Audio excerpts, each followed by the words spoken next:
Hola, ¿qué tal? Buenas tardes, buenas noches. Bienvenidos a otro segmento de la historia jamás contada. En este segmento te quiero dejar un pequeño mensaje, una pequeña reflexión sobre qué, sobre nuestro querido rock mendocino. Una breve historia, una breve reseña. Bien, podemos analizar que el rock mendocino prácticamente empezó acá en 1955 aproximadamente. Hay libros, hay escritos, sí, que empezaron un poco más tarde, pero en línea general empezaron en 1955. ¿Bajo qué? Bajo esta euforia, bajo este movimiento revolucionario como Elvis Presley, ¿sí? Que fue el rey del rock and roll.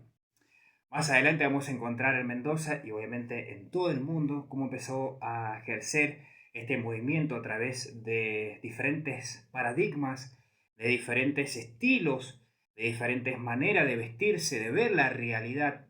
Entonces el rock empieza a ser parte de un movimiento social, un nuevo movimiento social, en el cual podemos decir que va en contra del sistema antiimperialista, en contra del sistema estatal, ¿sí? A partir de los años 50 y 60.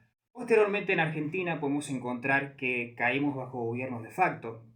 En el año 55 justamente empezaron las revoluciones libertadoras, ¿sí? La revolución argentina, bajo diferentes gobiernos, ¿sí? De Aramburu, de Onganía, entre otros, ¿sí? Entonces el rock en cierta manera empieza a ser censurado, empiezan a salir bandas, ¿sí? A armarse y a desarmarse, lamentablemente por estos hechos, ¿sí? De estos hechos militares.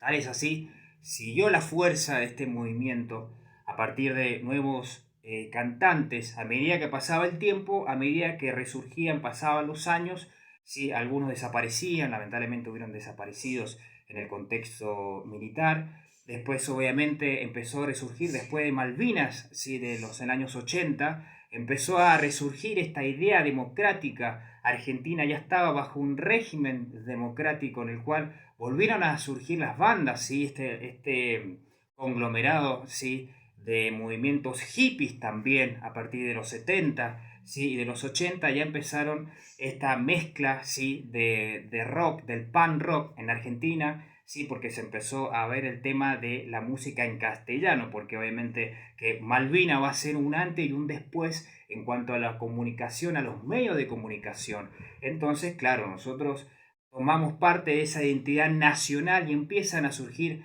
bandas como en el caso de Mendoza, ¿no? Los Enanitos Verdes, perdón, Alcohol Etílico, entre tantas otras. Estaba leyendo esta semana, sí, el libro de Extramuro, que se lo recomiendo, sí, de la Universidad Nacional de Cuyo. Desde 1958 hasta 1998 se registran en Mendoza 600 bandas. Imagínate, de 1958 hasta el 98. Obviamente estamos en el año 2023. Calculo yo, más de 1000 bandas obviamente han habido. Entonces nos ponemos a analizar por qué hay tantas bandas, por qué surgieron tantas bandas. Por el hecho de que obviamente no hay tanta difusión, sobre todo discográfica, en Mendoza, ya que como dice el dicho, Dios está en todas partes, pero solamente atiende a Buenos Aires. Entonces creo que ese lema también para muchos músicos, sí, mendocinos tuvieron que irse, lamentablemente o afortunadamente para otro. En el libro de Extramuro, Felipe Staite dice que obviamente se tuvieron que ir hacia Buenos Aires, sí, la capital, para poder hacer grandes cosas con la música que realmente lo hicieron. Otros se quedaron o muchas bandas literalmente se quedaron o se disolvieron.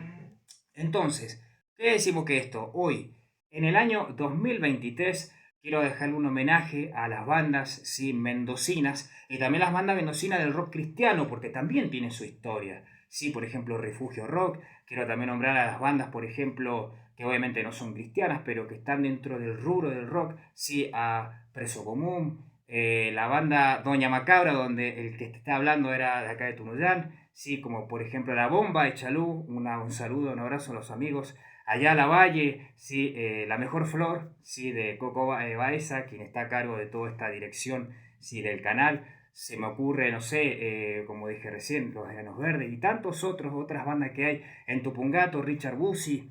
Eh, si los tengo que saluden, no hay ningún problema. Este es un homenaje a ustedes, la banda de thrash metal, sí, de Mercalli, Sí, y tantos otros. Así que bueno, quiero dejarle un pequeño mensaje, una pequeña reflexión y una valoración hacia lo que es la cultura del rock mendocino, que estamos en cierta manera difundiendo y hacer conocido, nos estamos haciendo conocidos y que mejor que ayudarnos entre panas, ayudarnos entre colegas, ¿sí? Que estamos dentro de esta hermosa cultura, ¿no? De lo que es el rock. Y como dice la canción de La Renga, el rock and roll no morirá jamás. Muchas gracias.